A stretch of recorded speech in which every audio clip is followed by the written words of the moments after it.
మా అబ్బాయి మాట వినడం లేదండి, మా అబ్బాయి మాట వినడం, చెప్పిన మాట వినని వాడినే కొడుకు అంటారమ్మా, నిర్వచనం అది.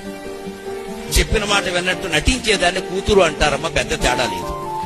వాడు మగాడు కాబట్టి నేను విన్నాను నేరుగా చెప్పేస్తాడు. ఆడపిల్ల కదా కొంచెం మొహమాట, okay daddy, okay daddy, as you like it, okay daddy అని బయటికి వెళ్ళి చుట్టూ పీకే డాడీ మనం చెప్పినట్టు పెట్టున్నట్టు నటిస్తుంది. బయటికి వెళ్ళి బాయ్ ఫ్రెండ్కి ఫోన్ చేస్తుంది, విందాం, బాగా పట్టేసింది. బతుకు బస్ స్టాండ్ అయిపోతుంది, జాగ్రత్త అని చెప్పాలి. మళ్ళీ ఇంటికి రానివ్వనని చెప్పాలి. అబ్బాయి మన మనస్తత్వాలు ఎలా ఉంటాయంటే, మనకి ఇష్టం లేని పెళ్లిళ్ళు చేసుకున్నా సరే, దెబ్బైపోయే పెళ్లిళ్ళు చేసుకున్నా సరే, తర్వాత వాడు మోసం చేసినా సరే, అమ్మా నన్ను మోసం చేశాడని వచ్చేయమ్మా నీ కోసం చూస్తున్నా. ఒక రేవెట్టాలమ్మా, ఖచ్చితంగా ఒక రేవెట్టాలి. మేము చెప్పినా వినకుండా వెళ్ళిపోయావు కదా, మేము నిశ్చితార్థం చేసినా వెళ్ళిపోయావు కదా, మా పరువు తీసేసావు కదా, మా ఇంటికి ఎలా వస్తావమ్మా, కాసేపు బస్ స్టాండ్ లో ఉండి కొంగు చాపి అడుక్కో అమ్మా, 3